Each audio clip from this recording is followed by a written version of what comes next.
Père, savez-vous quand vous sentez que vous n'avez pas fait les meilleurs choix parce que vous avez toujours permis aux autres de faire pour vous et que vous devez ouvrir un nouveau temps? Savez-vous quand vous avez découvert les raisons de ces choix et de tout ce que vous aviez besoin de ne pas tomber à nouveau dans leur piège? Ou même cela et a des raisons concrètes d'être indifférente, sans force, mais a toujours réussi à s'accrocher à un détail qui refait surface des cendres et semble maintenant voir? Ouais, cher prêtre. En larmes et en honte, je te dis, je suis comme ça. Je ne suis pas malade. Personne n'est mort. J'ai de la santé, du travail, de la famille, mais je suis dans une phase de non-attitude et ceci me tue à l'intérieur. Je n'ai jamais eu le fondement émotionnel d'une famille. J'avais tout le matériel nécessaire. J'ai toujours cru que je formerais cette fondation dans une famille qui n'est pas encore arrivée et je ne sais même pas si elle arrivera. Mais aujourd'hui, je sais déjà, vraiment, les racines les plus profondes doivent même être jetées à la lumière de l'Évangile, où le divin ne peut agir qu'en nous alors que notre humanité travaille avec les bonnes attitudes, incertaines et même fausses. Mais agir sur la transformation est ouvert. Savez-vous, quand la raison dit qu'elle se lève et marche à les possibilités, de nouveaux paramètres et la capacité de rendre toute une vie en valeur et de ne pas être vécue de toute façon? Que pouvez-vous marcher seul, faire vos propres choix, parce que tout vous a appris une fois était une lecture de Dieu plus facile et non réalisée. Alors, prêtre, il semble que j'ai perdu la force de l'action et je pense que Dieu n'agit pas ce moi. Je pense que j'aurai même la force de recommencer un nouveau collège, un nouveau départ. Cette fois pour le plaisir, qui sait, mais j'ai très peur. Je connais beaucoup de mes limites et quand je pense à eux, j'aime abandonner. J'aime ce que je fais, mais tout ce qui impliquait ce choix est venu avec un fardeau très lourd qui a augmenté trop plus tard. Savez-vous quand vous trouvez cela aux côtés de certaines personnes que vous voulez et encouragées à être meilleures et que par les décalages de la vie, vous ne pourriez jamais être proche d'eux? Et d'un autre côté, là où il perd la force de tout ce qu'il propose, sachant que le fondamental de tout est une décision personnelle pour le changement. Et maintenant, je souffre parce que je sais qu'arrêter aucune indifférence et omission, pour moi, est mort. Donc j'ai peur de commencer de nouveau dans des zones inconnues, et très faibles pour essayer différentes formes dans de vieilles choses. Je ne sais pas si vous pouvez me dire beaucoup, mais vous pouvez comprendre que le prêtre est drôle-camp à des moments de notre vie. Nous passons par des crises où tout ce que... Ici, vous avez un exemple très clair d'une fille à succès professionnel qui, à un moment donné, entre dans un processus de crise et elle a vraiment besoin d'aide. Et même parce que maintenant, je suis sûr que beaucoup de gens passent par la crise, cette crise après un certain moment, pour avoir construit cela, pour avoir étudié, pour avoir choisi, vous commencez à remettre en question les choix que vous avez faits. Nous traversons tous cette crise. C'est ce que j'ai choisi pour moi. Où ai-je lié mon juif? Non. Tu n'as pas cette histoire? Et c'est très triste. À un certain moment de votre vie, vous constatez que vous avez fait le mauvais choix, que vous n'avez pas saisi la bonne occasion. Un moment de notre vie vient, mon peuple, que nous examinerons celui que nous avons choisi, éloge que nous avons accordé, loué que nous avons perdu, loué que nous avons gagné. Que parfois, l'opportunité brille devant nous. Parfois, ça passe par des gens merveilleux, des situations merveilleuses. La situation brille sous nos yeux, nous ne prenons pas, passer les charges de vie, ce n'est pas utile. Les choix d'aujourd'hui seront facturés à l'avenir et parfois dans un avenir très proche. Ce que nous choisissons pour nos vies aujourd'hui, ce sera une conséquence dans un certain temps. Et puis nous devrons le compter à la fin. Tout comme une situation horrible, mais apparemment attrayante brille, nous le prenons, nous courons après, nous le faisons, et ensuite cela devient une destruction pour nous. Mon peuple, nous devons être très prudents avec ce processus de crise. Premièrement, parce que nous risquons d'être injustes. Parfois ce n'est pas tout ce qui ne va pas, parfois c'est un détail. Mais nous lisons le tout du détail, et c'est le soin que vous devez prendre. Quel est l'endroit? Quelle fenêtre de votre maison, de la maison de votre vie cherchez-vous? Quelle fenêtre avez-vous privée? C'est là que vous commencerez à conclure que la matérialité de la vie n'a de sens que si elle est soutenue par une spiritualité. Et aimer est spirituel, n'est-ce pas? Autant que c'est physique, nous nous embrassons, nous jouons, nous rapprochons l'autre, nous prenons, nous cherchons. L'amour d'un père pour son fils, par exemple, est physique tout le temps. C'est l'amour du déplacement. J'emmène mon fils à l'école. Je cherche mon fils à l'école. Mais tout cela est motivé par un spirituel en nous. C'est cette dimension immatérielle de l'amour qui nous fait vivre la crise de la bonne façon. Il est très triste que vous trouviez des gens enfermés dans leur demeure. Et il n'y a pas d'amis qui entrent là pour profiter de cette beauté, cette richesse. Si nous sommes sans stabilité spirituelle, émotionnelle, affective, nous ne réalisons pas pour attribuer un sens à tout ce que nous avons construit matériellement. C'est ainsi que nous expliquons, mon peuple, le malheur des riches qu'il y a même un ami pour entrer dans la maison et profiter du plaisir qu'elle a. Quelle est la contradiction ici? J'ai cherché, je l'ai fait, mais maintenant je n'ai personne pour partager ce que j'ai trouvé et ce que j'ai fait. Parce que, regardez les gars, je vais vous être témoin de cela que j'éprouve dans ma chair. Pour ce que je vois, pour ce que je ressens, le pire n'est pas d'être en crise. Le pire, c'est que vous n'avez pas quelqu'un avec qui vous pouvez partager votre crise. C'est le pire de toutes les crises. C'est que vous reconnaissez que face à vos problèmes, vos difficultés, vous êtes seul. Vous n'avez personne vers qui vous tourner. C'est drôle, non? Nous trouvons des gens qui endurent très bien la pauvreté matérielle et qui vivent tranquillement pauvres.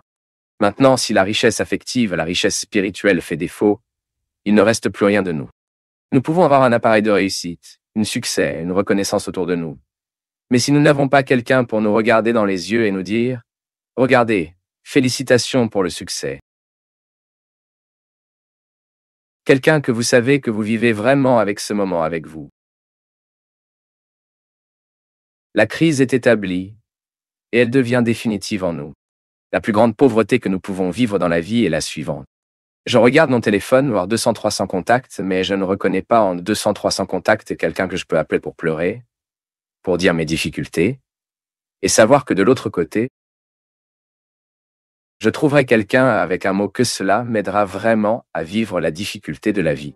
La solitude, mon peuple, est l'une des choses les plus blessantes auxquelles nous pouvons affronter dans la vie. Lorsque vous n'avez même pas pour qui vous quittez votre héritage, n'est-ce pas? Et ce n'est pas seulement l'héritage matériel, non. Cette expérience mutuelle de soins et de soins, c'est profondément réalisateur dans la vie d'une personne. Et c'est ce qui manque, c'est ce qui génère une crise, c'est ce qui génère de la tristesse. Lorsque vous vous rendez compte que votre monde est vide, il a une bonne structure matérielle, il a une bonne structure de réalisation, mais le meilleur d'entre eux manque, ce qui est la réalisation affective. Parce que, parfois, mon peuple, nous ne pouvons pas l'obtenir à l'intérieur, nous ne pouvons pas le faire avec la famille, mais vous avez un ami qui est comme un frère. N'est-ce pas vrai? Nous pouvons tous être témoins de cela. Dans de nombreux moments de notre vie, ceux qui nous tiennent ne sont pas nos frères. Ce ne sont pas nos proches. Non. Qui nous tient à tenir tête aux étrangers qui sont arrivés, mais qui sont devenus des éléments fondamentaux de notre vie à cause de la manière responsable qu'ils nous ont regardés, nous ont ajoutés. Si la personne ne nous ajoute pas, s'il ne nous fait pas grandir, si nous ne sommes qu'un dépôt de ses besoins, elle ne nous ajoute avec rien. Et nous constatons que nous vivons parfaitement sans lui. Malheureusement, mon peuple, nous avons beaucoup de collègues, mais de vrais amis et amis qui ajoutent, qui disent quelque chose, qui a une nouvelle vision pour nous prêter. C'est très beau. Vous êtes avec des gens qui ont une nouvelle vision pour vous aider à voir la vie. Si vous l'avez fait, faites tout pour que vous puissiez garder ces liens le plus longtemps possible, car c'est une richesse, ma fille, que vous ne trouvez pas dans les centres commerciaux pour vous. Vous ne trouvez pas sur les étagères du magasin. Qui a gagné a gagné. C'est pourquoi les relations familiales sont souvent si fragiles, car souvent les frères, les parents, les membres de la famille n'ajoutent pas, et il est très triste que vous arriviez à cette conclusion que vous avez reçu beaucoup plus à l'extérieur que ceux de votre maison. Lorsque le contexte familial ne représente souvent que des problèmes, seulement des difficultés, ce ne sont pas des gens qui vous ajouteront. Ce ne sont pas des gens qui vous promouvront, qui vous aidera à surmonter vos difficultés.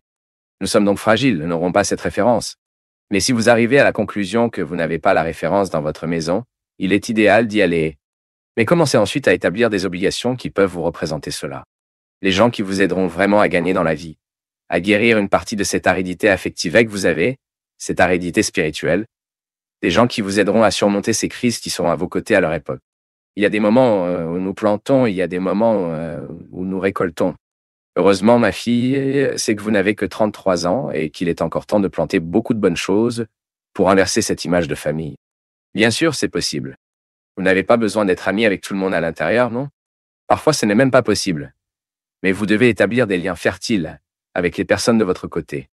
Si nous commençons à regarder le détail qui nous dérange et que nous le faisons grandir, cela prendra vraiment le relais. Et la chose intéressante, Vanessa, est que votre lettre semble démontrer que même vous avez toute cette réussite professionnelle, vous vivez une grande instabilité émotionnelle au sein de votre maison.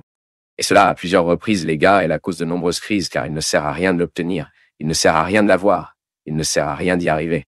Nous devons avoir quelqu'un pour voir ce que nous avons, qui nous soutient pour y arriver. C'est de notre côté au moment où nous y sommes arrivés. Et Jésus a déjà dit non. C'est comme trouver la précieuse perle. Qui sait qu'il y a la précieuse perle? Renoncez à tout ce qui reste et laisse derrière lui la précieuse perle, car il sait que vous trouverez la sécurité nécessaire, le bon endroit pour vous développer, pour que vous établiez de nouveaux projets, pour vous aller au-delà. Les gens qui vous regardent d'une manière nouvelle, les gens qui nous regardent d'une manière ancienne. Et cela ne fait aucune différence. C'est horrible que nous ayons l'air vieux. Nous trouvons quelqu'un qui s'étend à nous, qui nous donne l'occasion d'être merveilleux. J'en fais l'expérience dans ma vie tout le temps. Avec des amis qui, Dieu merci, j'ai fait tout au long de ma vie. Les gens qui m'ont fait grandir, les gens qui parlent le bon moment, vous savez. Puis suivent votre processus de manière responsable. Découverte. Accompagnent dans la complicité. Veulent nous faire grandir. Veulent que nous construisions. C'est très bien, mon peuple.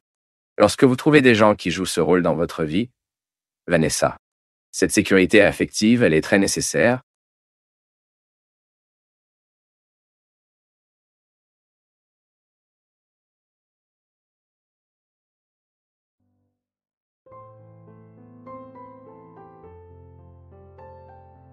Nous ne pouvons avancer que lorsque nous nettoyons le chemin du retour.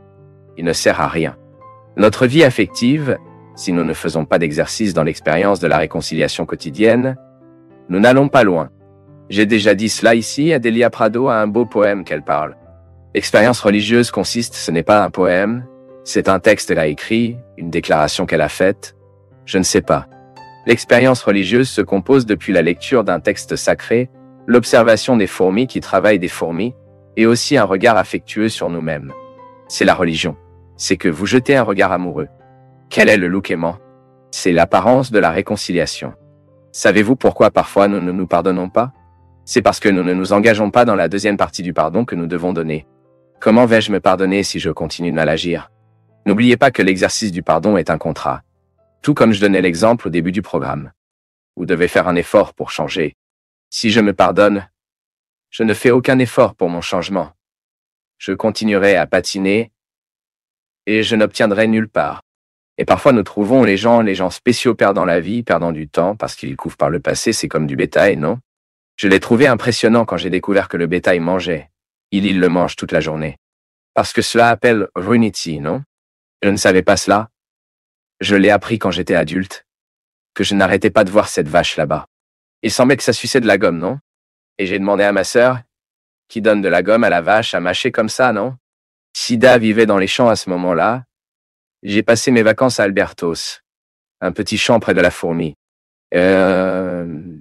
Et puis elle a dit, non, masque pas. La rumination et la nourriture, c'est pour extraire de la nourriture autant qu'elle peut vous en donner. Pour l'amour de Dieu, il ne sera pas ruminer le poisson que vous avez mangé, non? Jouez à l'intérieur. Sortez. Jetez à l'intérieur. Seul le bétail peut le faire.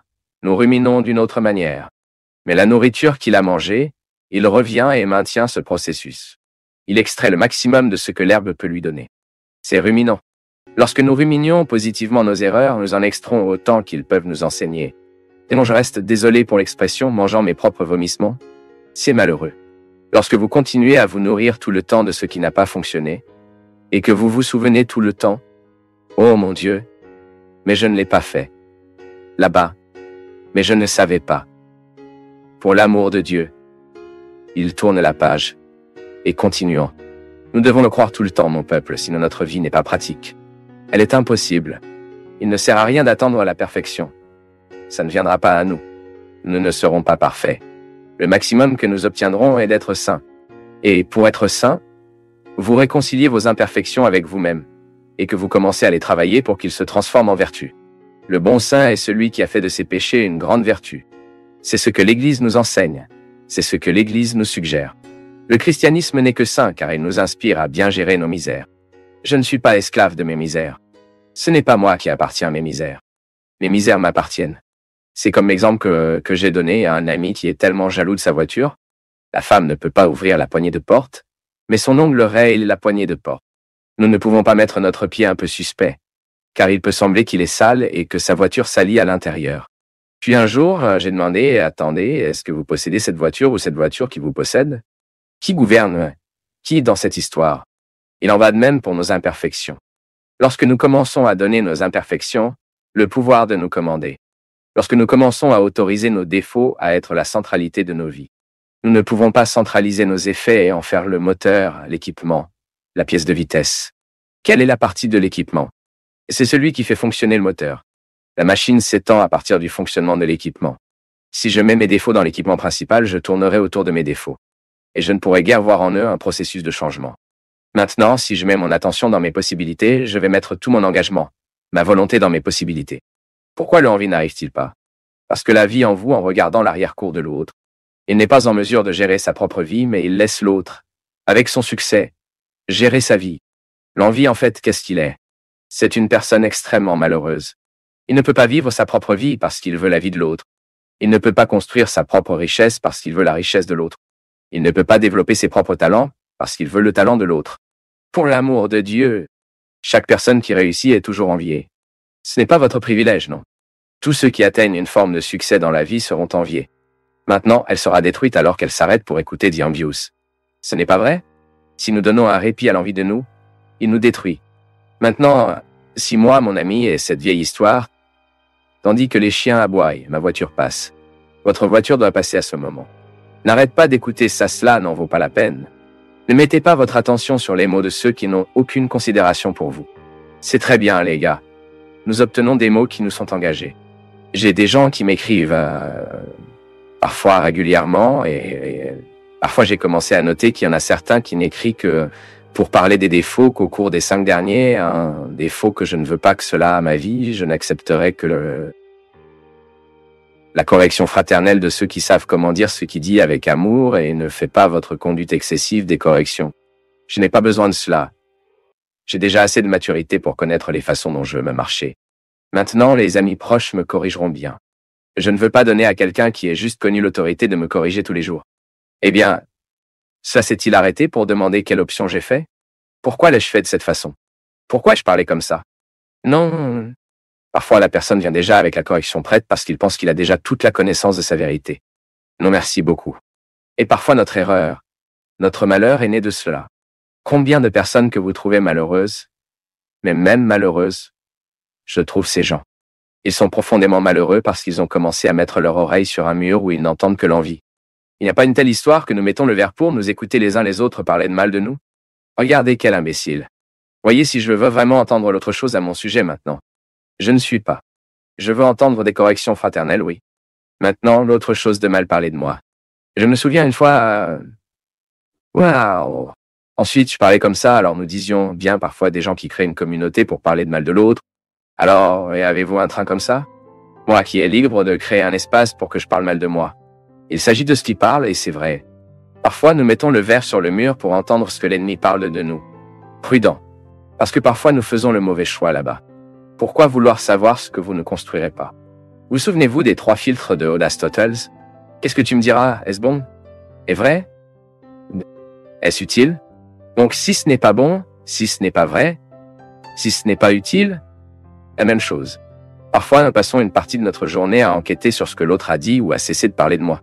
Cela change cela. Si vous avez cette habitude, cela commence à faire attention à ce que vous pouvez. Ce que l'autre dit mal à propos de vous, si ce n'est pas pour vous construire, oubliez, ne faites pas attention. Ne prenez même pas 2 minutes de votre temps pour faire attention sur ça. Pas 1 minute. Je le répète, la correction qui en vaut la peine est celle qui est dans le processus d'engagement. L'autre me connaît, l'autre sait qui je suis et il a un mot pour me construire, même s'il est corrigé, même si c'est pour moi qui attire l'attention d'un détail que je dois changer et que je ne réalisais pas. Mon peuple, nous pouvons faire cette comparaison très magnifiquement. Qui parle de l'autre côté de nous et tout le temps veut nous mettre la tristesse et le désespoir et le diable.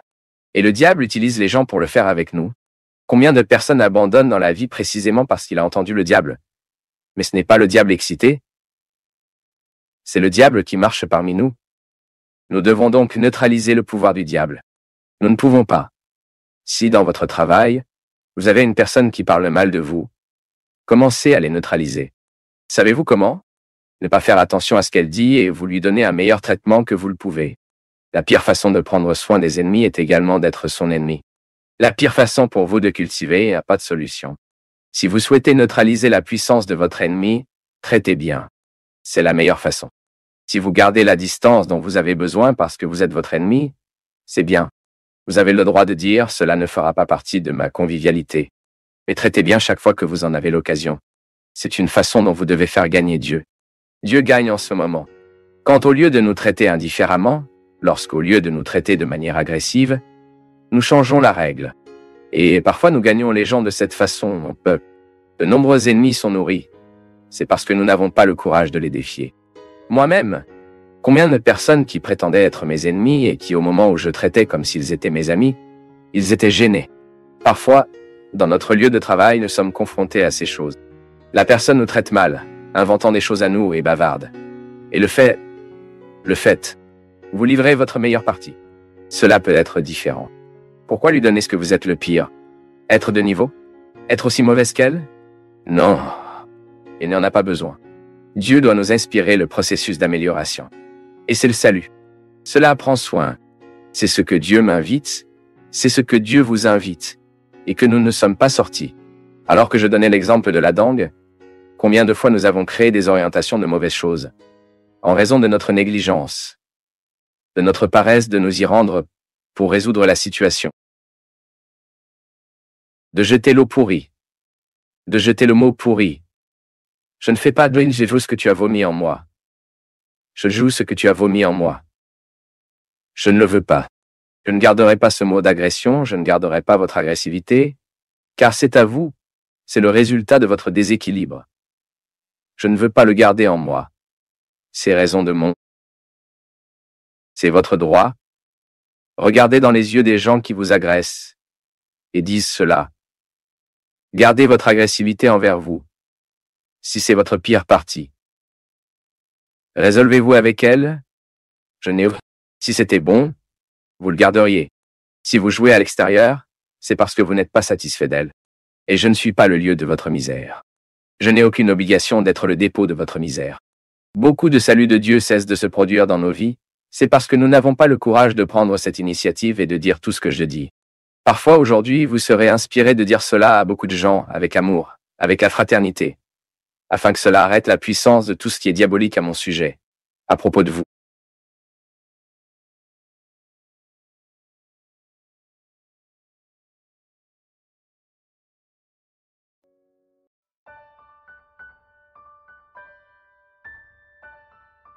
Cela le fera grossir, perdez avec la routine.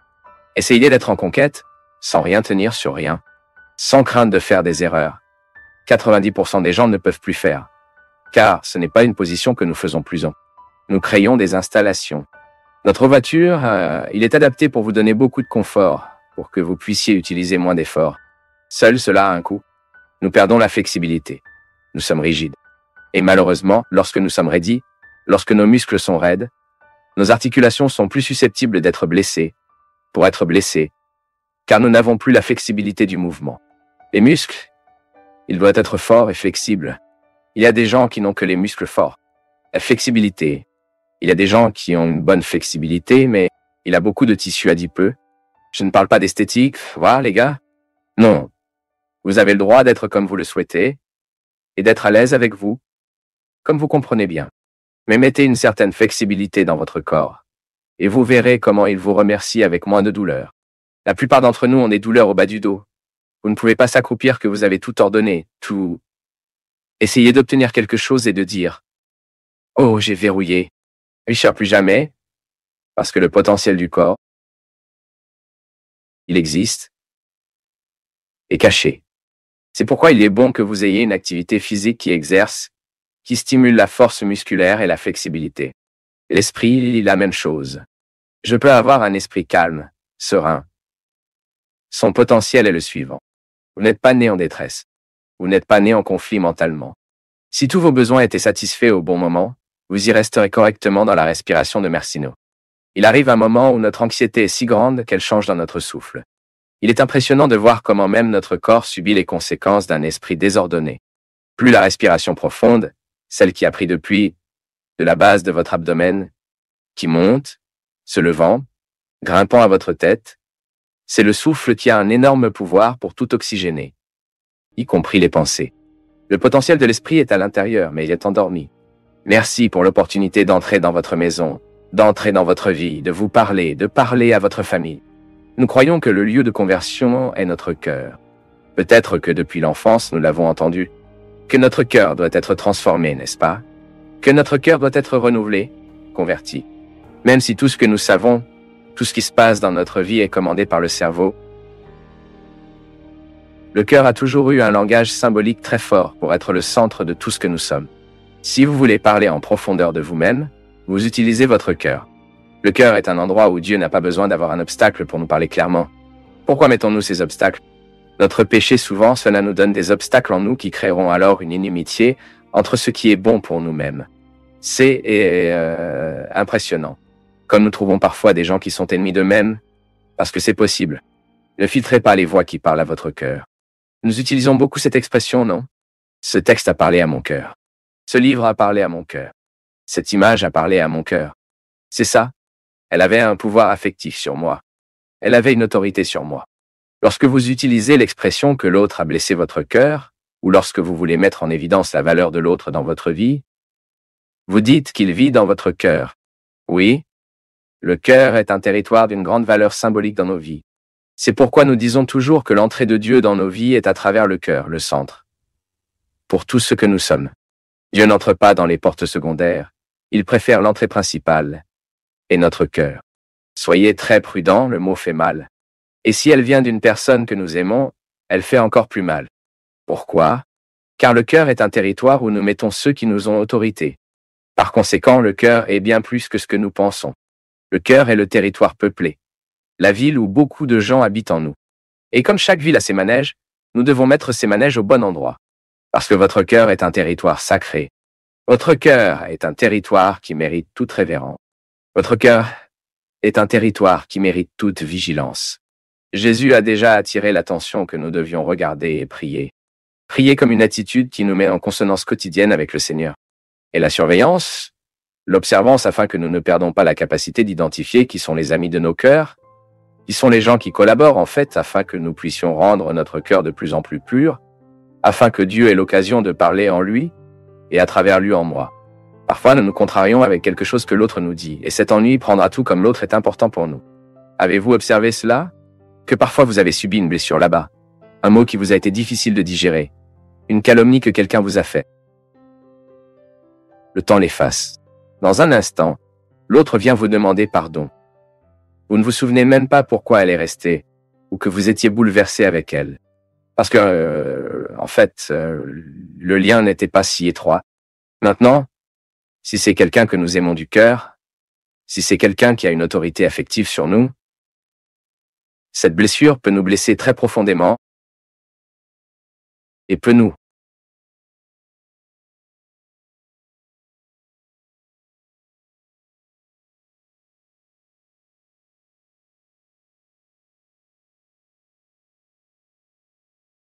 Si vous devez entrer dans votre vie, que ce soit à travers la porte d'entrée de votre caractère sacré, toute petite chérie pour y arriver voulant vous conquérir, présentez la première que vous avez.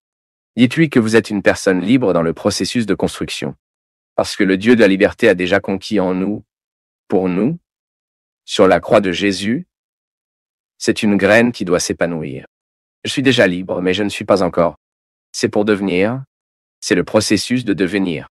Vous êtes déjà libre, mais ce n'est pas encore car vous devez... Dieu ne veut pas vous transformer en une autre personne. Dieu veut que vous soyez exactement la personne qu'il a fait. Améliorer. Améliorer. Dieu n'a pas fait... Il ne sert à rien de regretter que la vie soit comme ça. Que la vie est comme ça. Si vous ne changez pas la structure de vos jours, les gens qui vous influencent, cette ancienne élaboration de l'enfer dans votre vie, qui vous maltrage, que vous humiliate, que vous vous trompez, où est l'auto-aime à dire non, le Seigneur ne veut pas de moi. Si je dois vivre une servilité, ce sera devant Dieu, pas devant quelqu'un. Si je dois être un serviteur d'un amour, cela doit être d'un amour qui me construit, d'un amour qui m'aime. Parfois, nous perdons tellement de temps avec des amours endommagés qu'il nous donne, alors qu'en fait, le cœur de Jésus est une source constante d'amour pur qui vous est offerte, afin que vous laviez tous vos péchés, afin que vous laviez toutes vos misères. Ne perdez pas de temps. Amour pour toi. Sois libre. Tellement beau de dire, nous voulons tous vraiment dire cela. Aujourd'hui, je suis libre. Aujourd'hui, je suis libre. Et si vous le souhaitez, vous pouvez l'être aussi. Parce que celui qui nous libère est l'amour de Jésus. L'amour de Dieu est capable d'échanger des royaumes avec vous. Et savez-vous comment Dieu vous aime? Vous êtes-vous déjà demandé d'y penser? Comme l'amour de Dieu dans votre vie est concret à bien des égards. Par exemple, vous partez, et le téléphone reste là à supplier ce groupe de votre message mère. Où es-tu? Avec qui êtes-vous allé? Pourquoi n'êtes-vous pas encore revenu? Et tu dis, oh, mais c'est ennuyeux ma mère. Donc je suis désolé d'informer que ces ennuyeux de votre mère sont un moyen que Dieu doit vous aimer. Parce que ceux qui ne se soucient pas de l'endroit où vous allez, avec qui vous êtes, et à quelle heure vous arriverez, il n'y a plus. Vous connaissez cette amie qui vous met en réalité qu'elle vous lave le visage lorsque vous avez besoin d'entendre des vérités. Appelle moldu. Arrête d'être moldu. Vous vous humiliez à nouveau. Parce que c'est le cas. Et vous voulez parfois l'écouter. Parce que quand vous êtes amoureux, vous ne voyez pas de défaut dans personne. Je suis désolé de vous informer que parfois, dans cet ami sincère qui veut vous faire mettre vos pieds au bon endroit, Dieu ne vous aimera pas par un compagnon qui vous amène au pire de vous-même. Définitivement pas. Dieu ne vous aimera pas à travers ce compagnon qui apporte le médicament qui détruit ainsi votre maison, votre vie, votre intégrité, votre santé. Non. Qui vient à vous à travers ces ressources n'est pas Dieu. C'est l'adversaire. Parfois les gens deviennent diaboliques. Cette personne qui nous fait rester dans ce que nous avons pire a été une personne diabolique en nous, pour nous, dans nos vies. Dieu nous aime avec qui cela nous fait atteindre le meilleur d'entre nous. Qui attire l'attention sur ce que nous pouvons encore réaliser dans notre personnalité. Dans l'amélioration que Dieu attend de vous et de vous. Dieu vous aime dans ce compagnon qui vous emmène pour prier. Cela vous amène à participer à un groupe de jeunes, un groupe de prière. Vous pouvez être sûr que Dieu vous tient la main à travers des gens comme ça. Savez-vous, mon peuple, vous souvenez-vous de cet épisode très triste, ce feu de boîte de nuit qui s'est produit à Santa Maria, Rio Grande do Sul? Lorsque les pompiers sont entrés dans ce scénario de tristesse et de mort, et qu'il y avait des milliers de corps, je suis désolé, des centaines de corps dans cette boîte de nuit, des jeunes comme vous, qui ont quitté la maison pour s'amuser. Et malheureusement, l'environnement n'a pas aidé et cette tragédie a été établie. Et j'ai entendu un pompier qui était à l'intérieur. Ses corps sur le sol et ce téléphone portable jouant en même temps. Et dans chacun d'eux a écrit le nom mère. Un appel qui n'a jamais pu être répondu. Un appel qui n'a jamais pu être répondu. Parce que cette tragédie était diabolique dans la vie de ces garçons et filles. Et parfois, dans les endroits où nous allons, nous avons le risque d'un jour notre mère d'appeler et nous ne pouvons plus nous rencontrer. Donc, tant que vous le savez, faites attention à votre entrée. Quels sont les environnements que vous choisissez pour vous de vous amuser? Je viens ici juste pour vous convaincre de le laisser assumer les rênes de votre vie. Que vous croyez en son amour pour vous, et que de cet amour vous renforcez votre auto-amour, et que vous ne permettez rien et personne ne détruira ce que Dieu veut construire sur vous. Est-ce que personne ne détruit ce que Dieu veut construire sur vous? Vous voulez savoir ce qu'est votre meilleur ami? C'est une règle simple qu'un jour un de mes amis m'a appris. Je ne l'appelle qu'un ami qui me fait des amis de Jésus, qui me fait atteindre le meilleur de moi. Le collègue, compagnon, qui m'encourage à apporter le pire que j'ai, n'est pas mon ami. Mon ami sera ceux qui me font être un ami de Jésus. Et comment devons-nous y aller, mon peuple? Parce que le royaume des cieux n'est pas du parfait, il est insistant, insiste-t-il. J'insiste. Insistez-vous aussi? J'insiste. Et donc le vôtre? La porte est-elle étroite? Ouais, mais ce n'est pas fermé. La porte est étroite, oui, mais elle n'est pas fermée. Et vous revenez comme vous le souhaitez, et vous arrivez dans le temps que vous voulez, parce que la certitude du salut nous a été donnée en Jésus-Christ. Et aujourd'hui, la tâche que vous avez est de sauver votre cœur quotidiennement des forces diaboliques qui nous servent. Dieu ne sait que tout ce dont vous aviez besoin pour vous battre pour que vous soyez qui vous êtes. Dieu ne connaît que les difficultés dont vous aviez besoin pour vous faire pour que vous puissiez être ici. Ah, combien de batailles vous avez écrasées ici? Combien de batailles? Combien de difficultés que vous avez attrapées pour arriver ici? Je veux que vous soyez vraiment applaudis. Je te veux maintenant, en ce moment, être conscient de tout ce que Dieu a fait en vous et à votre vie. Comment le christianisme a un sens pour vous, les moments où vous avez pu surmonter votre péché. Ou aussi les moments où vous n'avez pas pu et pourtant vous avez insisté que vous vouliez. Je veux que tu te regardes. Je veux que vous les regardiez de votre côté. Regardez ce visage que vous ne connaissez peut-être pas. Regardez ce visage que vous connaissez peut-être aujourd'hui. Si cette personne avait l'occasion de dire aux nombreuses difficultés qu'elle a déjà attrapées, elle a parfois été trahie et a survécu. Elle a parfois été trompée et elle a survécu aux nombreuses maladies psychiques, physiques et émotionnelles. Elle a gagné. Et elle est ici aujourd'hui. Cette personne est le résultat d'une grande puissance de Dieu, que nous ne détachons jamais à Jésus. J'ai très peur d'être juste catholique et de ne pas être chrétien. J'ai très peur. Connaître toute la doctrine, savoir toute catéchèse, être un bon catholique, mais pas pour être chrétien. Non, l'essence du catholicisme est le christianisme. Sans Jésus, nous ne sommes rien. Si nous n'avons pas Jésus au cœur de nos cœurs, nous ne serons pas essentiellement chrétiens. Et le christianisme, il n'est possible que pour ceux qui s'inductent tous les jours. Je veux être une meilleure personne. Je veux traiter les gens qui traversent mieux ma vie. Je veux aimer.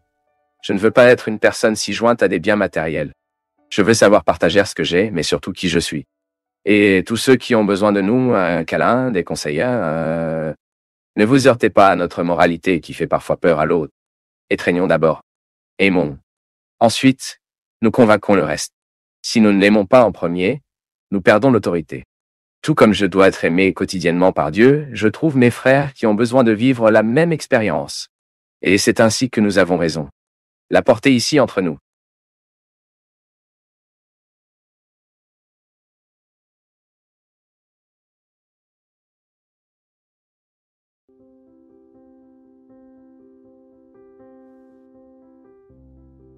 Que pensez-vous, Cri? Bonne question, n'est-ce pas? L'amour est-il un devoir, une imposition ou est-ce une vertu? Qu'est-ce que ce gars veut dire? Précisément, si c'était facile, dit Christian, ce ne serait pas un commandement. Il est intéressant que l'amour condense les deux possibilités. Heureux de celui qui a réussi à aimer parce qu'il y avait une empathie naturelle. Qu'est-ce que l'amour? C'est le processus de bien vouloir. Nous parlons tellement d'amour que nous risquons de comprendre le vrai sens de l'amour. Aimer, c'est bien vouloir. Quand tu dis l'autre, je t'aime tellement que moi, quand j'étais enfant, je pensais juste que je pouvais dire je t'aime. L'homme à la femme. Ce n'est pas comme ça? Nous ne l'avions pas dans le passé? C'était une expression typique de ceux qui étaient amoureux. D'un amour qui est érotique, pouvait dire, ou amoureux. Je me souviens de la première fois que nous avons commencé à entendre cela. Le père dit à son fils, dit l'ami à l'autre, Notre-Dame. Nous avions peur de cette expression. Dis je t'aime. Quand j'ai le courage de dire ça, cela signifie que je te veux bien. Vouloir bien peut être un cadeau, mais c'est aussi une imposition. À partir du moment où je vis, la dynamique du christianisme en moi, j'ai pour obligation de vouloir bien tout le monde. Les gars, voici une distinction très subtile, qui peut être dangereuse, si nous ne comprenons pas bien. Verser bien est toujours favorable au bonheur de l'autre. Je ne ferai absolument rien pour nuire à votre bonheur. Je ne ferai absolument rien pour déranger votre vie et je serai toujours engagé dans votre bien. Toutes les formes de violence. Je ne serai pas agressif avec toi avec mes mots. Je ne serai pas déduit. Légèreté. C'est un mot que nous devons reprendre. Nous sommes très déduits les uns des autres. Parfois nous ressentons le droit de dire à tous, alors que, en fait, je n'ai pas le droit de tout se dire si je n'ai aucune intimité avec lui. Parfois nous allons au-delà des territoires des autres, et parfois nous disons plus que nous ne devrions dire. Parfois nous sommes invasifs. Nous demandons plus que nous ne devrions le demander. L'autre jour, j'ai vécu une situation là-bas à Belo Horizonte. Une grande amie à moi a soudainement raconté une histoire qu'elle était tellement ennuyée. Je n'avais eu aucune intimité à la question pour intervenir tant dans la vie, et elle était bouleversée, ennuyée, et juste. Je fais bien, c'est tout. J'ai un engagement chrétien envers le monde. Je ne vivrai pas pour faire du mal. Je ne vivrai pas pour dévier que je ne suis pas d'accord avec l'autre, même si je n'ai aucune communion avec la façon de penser à l'autre. Je peux traiter les différences, mais je respecterai. Je n'ai pas besoin d'attaquer, je n'ai pas besoin d'être impoli, je n'ai pas besoin d'utiliser des mots qui seront moins, qui humilieront. Il n'y en a pas besoin. Je ne suis peut-être pas d'accord les uns avec les autres, mais je serai en douceur de ne pas être d'accord avec l'élégance. Cela fait partie de la vie. Nous apprenons. Ou ensuite, nous courirons après. Nous parlons moins. Nous ne sommes pas si répétitifs. Nous ne sommes pas si spatiques dans nos communications. Vous avez cette limite de vous savoir dans quelle mesure vous pouvez deviner dans la vie de l'autre. Je veux bien, mais cela ne signifie pas que vous devez établir des liens étroits, car vous aurez votre groupe d'amitié. Vous aurez votre groupe de proximité. C'est votre droit, et cela ne fera que partie de votre intimité. Vous n'entrez que dans votre maison. Vous ne fera que partie de votre monde. Ceux avec qui vous avez établi un lien de confiance, de sécurité, n'est-ce pas? De fidélité. Personne ne se fait des amis du jour au lendemain. C'est la construction. L'amitié est la construction. Maintenant, l'amour, ce sera toujours une règle pour toutes les relations qui veulent être chrétiennes. J'ai perdu ici la personne qui a dit était, je ne sais pas quoi, le nom de famille ferait. Et je me souviens qu'elle disait comme ça, Père, comment je peux? Soit dit en passant, elle vivait un conflit. Parce que Twitter est si compliqué, non? Parfois, la personne veut des conseils ici. Non. Beaucoup plus intéressant de proposer une réflexion. Parce qu'en 140 caractères, nous ne pouvons pas gérer les problèmes. Parfois si sérieux que les gens présentent ici. Même parce que Twitter n'est pas MSN, non? Pour que nous restions... C'est donc un endroit que nous pouvons même proposer une autre réflexion, mais c'est un lieu de communication très restreint. Mais cette communication plus légère que nous faisons dans la vie quotidienne, que je trouve absolument saine d'approche. Nous nous sentons plus proches des gens. Mais elle disait, beaucoup dans ce contexte, Père. J'ai du mal à rembourser l'amour à quelqu'un qui me traite très bien. Puis elle a demandé, est-ce que love virtue ou est-ce une imposition? Je dirais que ce sera toujours une imposition. Et de temps en temps, ce sera en nous une merveilleuse expérience de gratification, de vertu. Que cela nous accomplit beaucoup. Et que ce sont des situations que vous trouverez pour la vie. Et que vous savez comment se différencier. Quand c'est une imposition, dois-je aimer parce que j'ai besoin de respecter? Je ne dénigrerai pas. Je ne vais pas vous salir votre territoire. Car j'ai du respect pour vous. Je prends bien soin de qui vous êtes. Mais en même temps, je vis aussi dans mon expérience cette possibilité d'avoir toujours quelqu'un qui fera partie de ma vie d'une manière différente. Père Fabio, ce fut une bénédiction dans ma vie et ma fille. J'ai un doute sur une chanson que le Seigneur chante lorsque le Seigneur dit « Si les bons combats, je ne me bats pas ». J'ai pensé « Pourquoi combattre les bons combats et pas les mauvais ?» Vous voyez, Maria-Alice, Marine, combattant de bons combats ou combattre les méchants peut avoir la même signification tant que vous jouez bien à la phrase. Lorsque je vais combattre le bon combat, cela signifie que je me battrai pour prévaloir tout ce qui est bon. Je ne veux pas la prévalence du mal. Alors je vais couper le mal à la racine, comment? Dans l'action du bien? Alors voyez ici. C'est une action de complément. Chaque fois que je me bats bien, avec du bien, il ne se bat pas de ne pas se produire. C'est pour se battre pour que cela se produise. Que cela se produise. Je me battrai pour que ce soit bien. Avec l'inverse de cette action qui génère la bonté, qui encourage la croissance de la bonté, nous avons naturellement la neutralisation des forces du mal. Je vais vous donner un exemple. Je travaille avec un groupe de 22 personnes. Tout le temps, je voyage avec 22 personnes. Notre équipe de travail est très grande. Et une chose que je leur dis toujours. Au fait, nous vivons une si grande joie d'être qui nous sommes, de faire ce que nous faisons, d'accomplir la mission que nous faisons, car c'est une satisfaction tout le temps dans le groupe. Nous avons la prévalence d'une grande harmonie. Christian le sait, a voyagé avec des musiciens, et sait à quel point il est compliqué d'avoir cette harmonie. Car généralement, l'artiste et les musiciens sont des artistes, sont des égos très gonflés. Parfois, il est très difficile de vivre. Et nous avons, les gars, une grande joie je peux dire, témoin de vous que je suis très content du groupe, que j'ai tout le temps de mon côté pour une raison très simple. Nous avons beaucoup d'harmonie. Il y a peu de moments où nous avons le dossier d'un stress, une situation compliquée, non. Tout le monde est très heureux, très participatif. Et je dis toujours que là, regarde mon peuple, notre lutte est constante. Pourquoi? Parce qu'à partir du moment, jusqu'à hier, lors des répétitions là-bas, j'étais à Rio de Janeiro, Maurice. Et c'est vrai, nous passons plus de temps parmi nous que dans nos familles. Et je suis impressionné de voir à quel point cela fonctionne.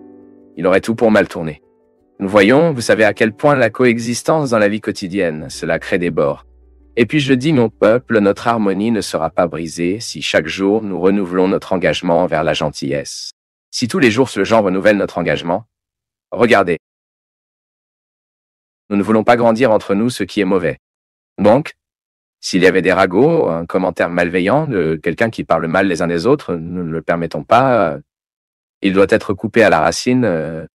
Il s'agit de lutter contre le bon combat, c'est-à-dire que vous définissez une croisade, une lutte pour prévaloir ce qui est le bien de la vie.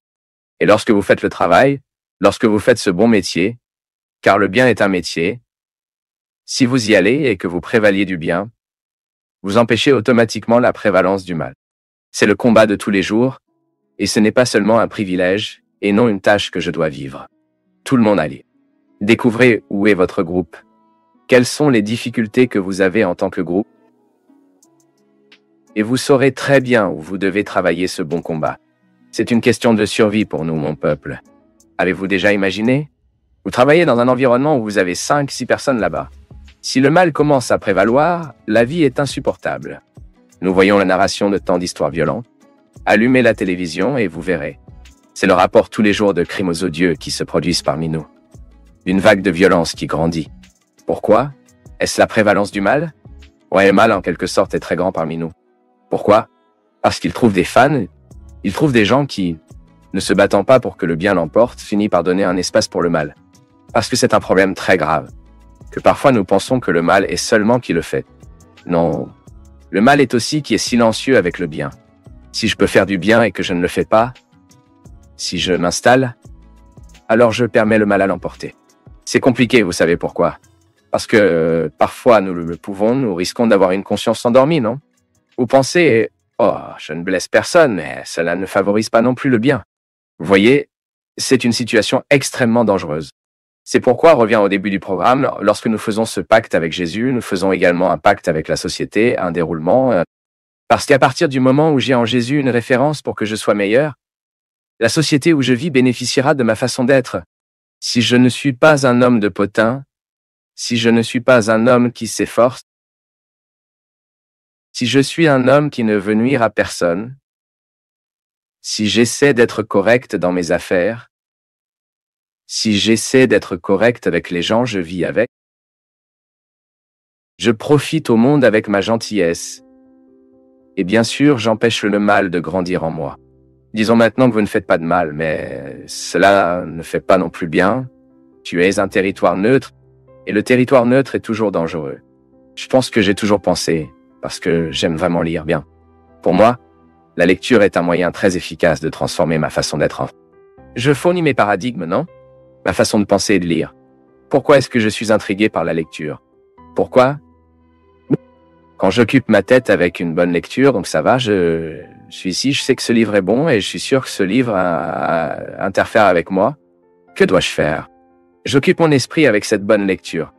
Automatiquement, je neutralise, empêche les mauvaises choses du monde de se produire et d'avoir de la place pour grandir. Ce n'est pas ça?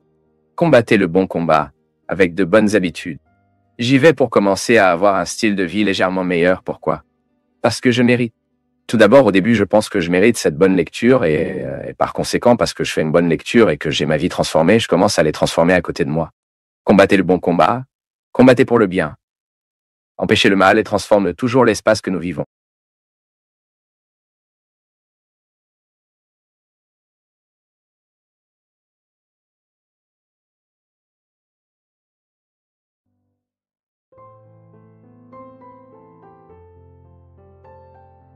Parfois, nous avons le sentiment que notre vie est toujours un processus de construction.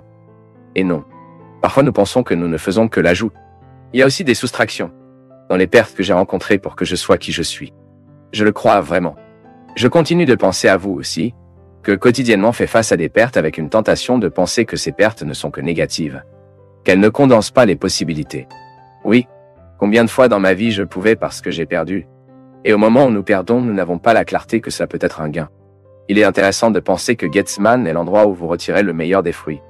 Oui, si l'olive n'est pas écrasée, elle n'atteint pas l'huile d'olive qu'elle peut offrir. Il est nécessaire que le mouvement de cette grande pierre commence à partir du petit fruit qu'il est le meilleur. Pas étonnant que Jésus soit allé souffrir à cet endroit, non? Et pas étonnant que cette construction littéraire nous met face à des moments plus difficiles dans la vie de Jésus. Il est sur le point d'être tué, sur le point de faire face à toute la souffrance de l'après-midi, que vendredi, que pour nous, dans la semaine sainte, est également un moment spécial pour notre reflet. Mais Jésus est sur le point de vivre son calvaire, et il le sait. Lorsque vous aimez, lorsque vous choisissez d'aimer, lorsque vous choisissez d'avoir un enfant, même lorsque vous choisissez d'avoir un chiot à l'intérieur, vous choisissez d'aimer cette créature, vous avez commencé un processus de souffrance. Pourquoi souffrant amour? Il génère l'insécurité, la peur de perdre, la paix pour le reste de sa vie. Mettez un enfant dans le monde et vous perdez la paix pour le reste de votre vie. Ah, prêtre, quelle vue pessimiste. Non, ce n'est pas le cas. C'est du réalisme. Vous vivez plus heureux quand vous l'aimez, mais vous devenez beaucoup plus désavantagé parce que vous l'aimez. Mais ces troubles sont bons, ils nous motivent, ils nous déclenchent, ils nous rendent plus vivants, ils apportent la vivacité à nos jours. C'est bon d'aimer. Mais à partir du moment où vous aimez, vous souffrez, parce que vous êtes une créature. Parce que mon peuple, nous avons tous besoin de passer, je ne sais pas, peut-être quotidiennement, non? Mais tout au long de notre semaine, combien de Gethsemane devons-nous passer? Et si vous pensez, bien sûr, plus petit Gethsemane, d'autres pas si grands, mais pas si petits, vous regardez tout ce qui était le calvaire dans votre vie et vous découvrirez à quel point ces calvaires étaient importants pour la purification de votre essence. Il appelle des amis pour être avec lui et même ses amis ne peuvent pas participer à sa souffrance. Comprenez-vous très bien ce que cela signifie? Parce que si au moment de vos souffrances, vous n'aimez pas être seul, il est bon que vous ayez quelqu'un que vous aimez à côté, cela aide à vivre la presse de la souffrance. Mais ses amis n'ont pas pu offrir à Jésus ce qu'il attendait d'eux, compagnie, amitié, un homme sympathique, comme nous aimons dire, et il a dû faire face à tout seul. Mais il a été confronté à une grande dignité et a fait face à nous enseigner. Ce n'est qu'avec ce passage que nous devons prendre de notre tête le prétexte que l'autre sera tout pour nous. Non, et Jésus n'avait pas non plus d'amis comme ça. Les autres seront conformes à leurs possibilités, mais je dois être avec toutes mes possibilités. Ce sont mes possibilités qui définiront combien cette souffrance me fera grandir ou non. Combien cette souffrance me construira. Et me construire, les gars. Commence à construire ceux qui sont à mes côtés, et ceux qui me dépassent après cette douleur me rendent visite. Ensuite, la souffrance sera toujours inhérente à la condition humaine. Jésus a souffert en ce moment précisément parce que son incarnation n'était pas seulement apparente. Il incarnait vraiment, était un vrai homme. Nous en parlons en Christologie. Le mystère de l'incarnation n'est pas seulement un théâtre. Non. Il est vraiment devenu un homme. Et étant vraiment l'homme, il ressentait des sentiments humains. Il a souffert de la douleur de voir son ami mourir, a eu soif, a eu faim, de se sentir froid, avait peur de la mort, de ressentir la solitude d'avoir même des amis. Il dormait indifférent de ce qui se passait avec lui. Je le répète, nous n'avons pas à courir après la souffrance. Il viendra. Il est naturel dans nos vies. Nous souffrons précisément parce que nous sommes des créatures, nous sommes limités. Le simple fait que vous aimez aimer et de souffrir, ce n'est pas autre chose. Parce que lorsque nous sommes dans la dynamique de la souffrance, nous n'avons ni temps ni volonté pour le superflu. C'est comme si la souffrance nous jugeait à rechercher ce que nous avons réellement plus précieux. C'est comme si nous étions jugés sur un territoire qui protège ce que nous avons le plus savoureux, le plus précieux. Mais c'est très spécial lorsque nous réalisons que ce soin de Dieu dans nos vies se produit à partir des crises auxquelles nous sommes confrontés. Cela peut sembler un peu contradictoire, non? Dieu m'aime-t-il me permettre des crises? Parce qu'il n'y a pas d'autre moyen de grandir. Tout ce que vous avez affronté dans la vie, ce qui vous était douloureux, vous pouvez être sûr qu'il était très important pour vous d'arriver là où vous êtes arrivé. Et cette main de Dieu qui nous aidera à vivre la dynamique de la foi, elle se manifeste dans nos vies de diverses manières. Un ami qui nous dit « les conseils d'une mère », une parole de frère et de Dieu nous tient. Par la main, cela nous donne une position pour faire face à la pierre de la souffrance. Permettre à la douleur de devenir une opportunité spéciale, à sentir que cette main de Dieu nous conduit comme ça, et qu'elle ne sera pas différente de ce que c'était pour Jésus, qui aussi, au moment de sa souffrance, se sentait seul, pensait qu'il avait quelqu'un à côté de lui. Non. Autant nous le voulons, autant que nous avons des gens sur le côté, la souffrance est finalement absorbée là-bas dans la solitude. Autant je veux partager, j'arrive dans une limite qui ne donne pas plus à diviser. Autant que l'autre est de mon côté, c'est le mien, et j'ai besoin de tout gérer. Pour réussir l'examen d'entrée, vous devez étudier la souffrance de la vie quotidienne. Pour devenir un bon professionnel, vous devez vous consacrer aux études. Et ainsi la vie va.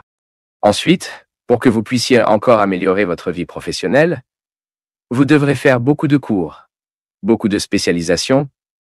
C'est ainsi que cela fonctionne.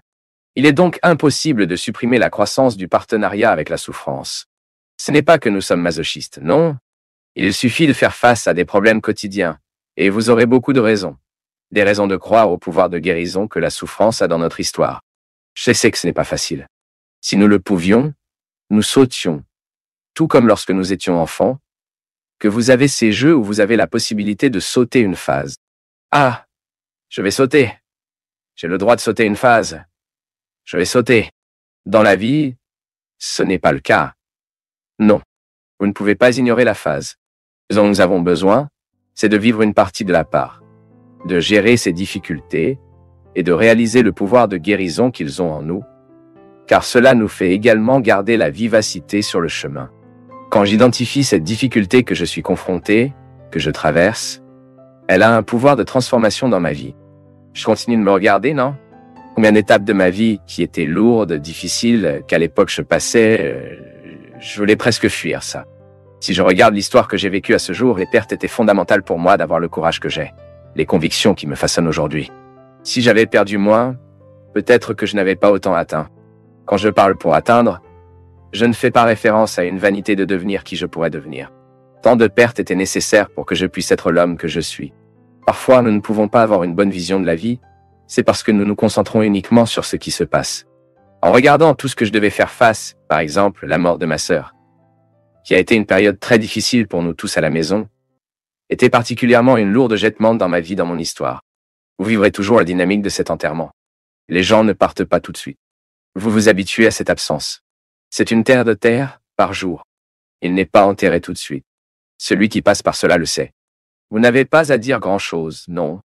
C'est une douleur collective, parce que vous, en plus d'avoir toute la dimension personnelle de la douleur, vous devez toujours aider à gérer l'autre côté. Perdre n'est pas facile. Comme l'a dit Miyakoto, non? Le bien-aimé mort ne cesse de mourir.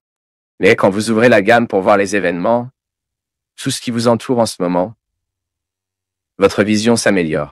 La mort de ma sœur signifiait un temps d'angoisse qui étant, bien sûr, nous sommes guéris par le temps. Aujourd'hui, je parle très naturellement de la mort de ma sœur, mais à l'époque, mon Dieu du ciel, comment cela l'a duré en moi? Comment cela souffrait-il en moi?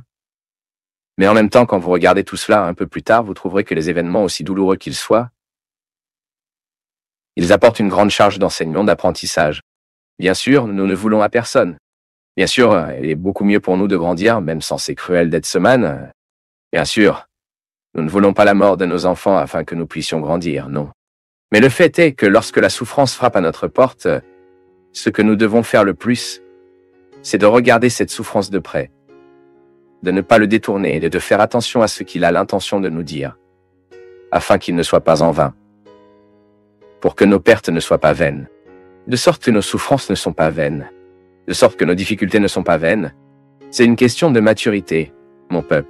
C'est une question de maturité. Je peux regarder ce qui est douloureux dans ma vie et le mettre en faveur de ma croissance, ma maturité personnelle. Dieu nous protège parfois quand il nous dit non. J'aime dire. C'est ça, mon peuple. Nos douleurs doivent être partagées. Notre angoisse, nos angoisses, parce que plus nous en parlons, surtout ici, dans cet espace si sacré pour moi, je n'ai aucun moyen de contrôler ce que vous ferez de ce que je dis. Mais je suis conscient qu'il est important pour moi de dire. Parce que lorsque nous disons, en quelque sorte, nous commençons à nous organiser en nous, ce qui est désorganisé. C'est une façon de vous engager dans ce qui se passe. Oui. Car, après avoir gagné cette douleur, une fois que vous avez gagné cette souffrance, vous allez sur la route avec une disposition que vous n'aviez pas auparavant. Si vous prenez au sérieux le pouvoir de guérison de la souffrance, cette douleur qui vous rend visite aujourd'hui, ce qui vous laisse des catastrophes, ayez le courage de vous mettre au défi, d'aller au-delà et de vivre très sérénité et sagesse ce moment de douleur que vous avez affronté aujourd'hui.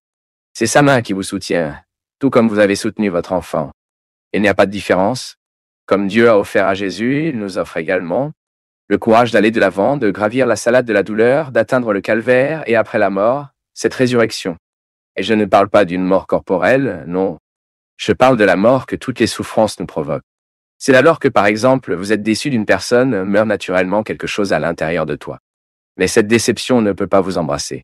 C'est ainsi que nous dépassons des moments de difficulté. C'est ainsi que nous grandissons en tant que gens, lorsque nous avons un regard plus large sur les réalités qui nous entourent. Lorsque vous mourrez, ce qui était autrefois si vivant en vous, vous permettez de devenir meilleur. Commencez à voir des gens avec moins d'illusions. Regardez-les avec plus de réalité. Oh, ce sera tellement mieux de vivre. Vous serez plus mature. Vous attendez moins des autres et vous recruterez plus de vous-même. Ceux qui attendent beaucoup des autres recrutent moins sur eux-mêmes. Ceux qui recrutent moins d'eux-mêmes perdent l'occasion de grandir.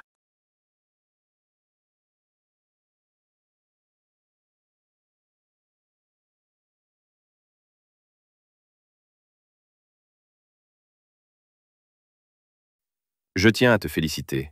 Tu es allé jusqu'au bout d'une vidéo dense et sans raccourci. Cela demande de l'attention, de l'ouverture et du courage. Laisse en commentaire ta ville ou une phrase qui t'a touché. Et si tu penses que ce contenu peut aider quelqu'un, partage-le avec cette personne. Merci, une grande accolade et à bientôt.